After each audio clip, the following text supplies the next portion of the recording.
Geography.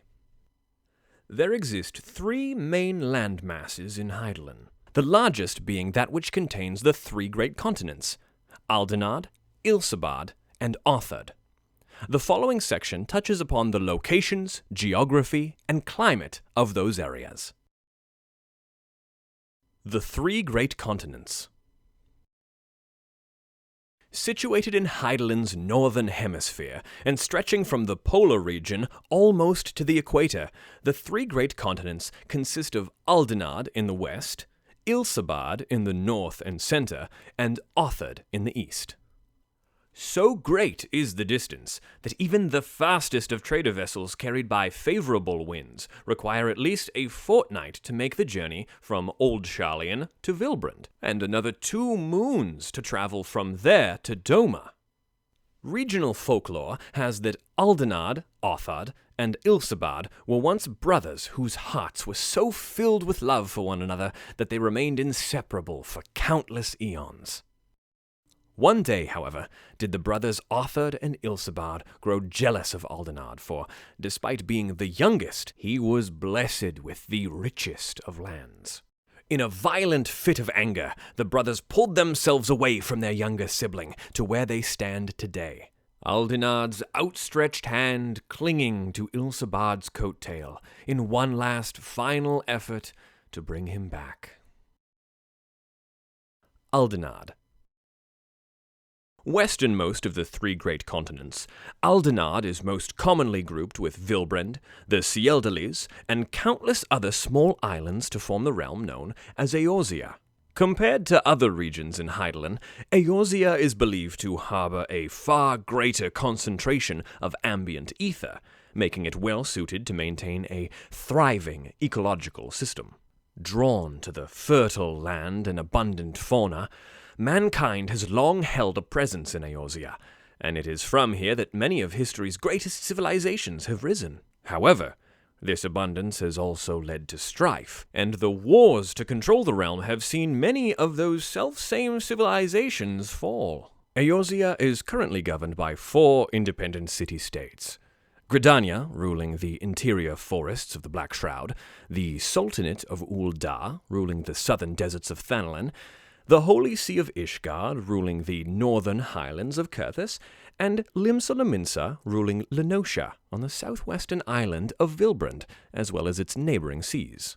Little more than 2 decades ago, there was an additional pair of city-states which shared Eorzea with the aforementioned 4, Sharlayan and Alamigo.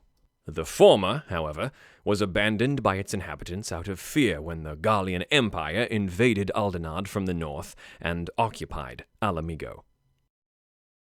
Ilsabad. Positioned between Aldenard and Authard, the continent of Ilsabad is characterized by extreme temperatures and unpredictable weather. The northern territories located beyond Ilsabad's dividing central mountain range are oft regarded as some of the harshest environments on Hydaelyn, with several coastal communities made to endure unforgiving storms in the summer and frozen seas in the winter.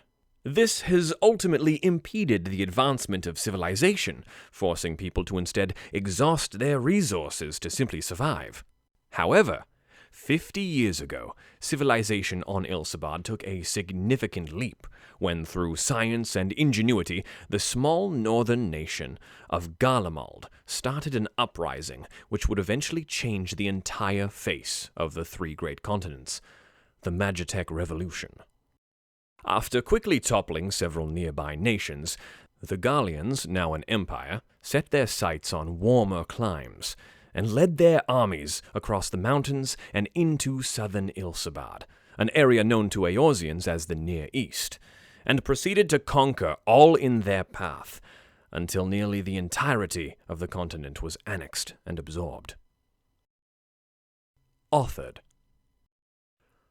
Authard, or the Far East, as it is commonly referred to by those living in the West, is the smallest of the 3 great continents, yet much like Aldenard in that it is comprised of a main landmass and countless islands off its coasts. While Authard is longitudinally situated farther south than Ilsabad, the towering spires which line the region's northern border are covered in snow year-round, and the land beyond them is permanently frozen. From these mountains trickles down the water, which gives Authard life, eventually forming the One River, the longest and widest watercourse in all the three continents. This river passes through the great swath of grasslands in which the Eorzea clans live, before winding through Yanxia, a fertile land that, until the recent invasion by the Gallian Empire, was controlled by the nation of Doma. Though connected geographically, for thousands of years little interaction has taken place between Ilsabad and Authard, the main reason being a combination of near-impassable mountain ranges and deadly wastelands, which severely restrict all land routes. While coastal cities have experienced limited contact with the outside via trade, the overall isolation of Authard has allowed local cultures to evolve with little to no influence from the West. Only in the past 2 decades have things begun to change. The advent of airship technology thrusting open the once closed doors of the Far East. However, this new exposure also served to alert the power-hungry Gallians of new territory ripe for the plucking, and it was not long before the Empire had set their sights on Doma and Dalmasca, 2 nations which have since been brought under the imperial standard. Thavnair. To the south of Ilsabad lies a great sea known as the Bounty. The abundance of sea life, combined with its central location in relation to the 3 great continents, has historically seen civilizations on the islands of the Bounty thrive, even during the calamitous umbral eras. The most prominent of those civilizations would have to be that of Razarhan, located on Thavnair, the Bounty's largest landmass. An ancient city-state with a history stretching back thousands of years, Razarhan is best known as the birthplace of modern alchemy. It is interesting to note that, despite having a very limited outward military presence, the city-state has succeeded in forging a non-interference treaty with the Gallian Empire, ensuring their independence while mightier nations fall about them. And as thus, Razarhan remains an active hub for trade between Eorzea. However, it has been noted by some that the treaty was only formed so that Garlemald could obtain items from Eorzea via Thavnair, as official trade between the regions was frozen after the Empire's failed invasion 20 years past. Meracydia. Far to the south of the 3 great continents, beyond the equatorial line, lies the second of Hydaelyn's 3 landmasses, Meracydia.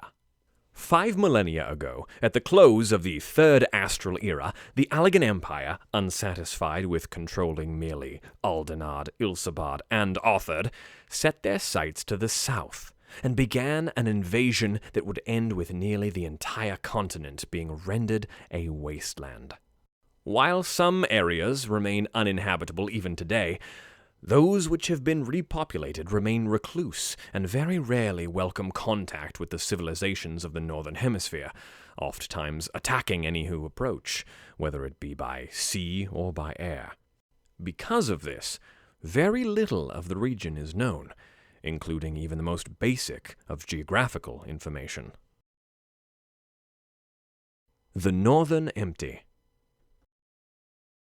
Across Abalathia's spine, the battered sea coast of the Far Reach, and beyond the blood-brine sea, lies the Northern Empty. A vast body of water, almost entirely void of islands, save for 2 major chains.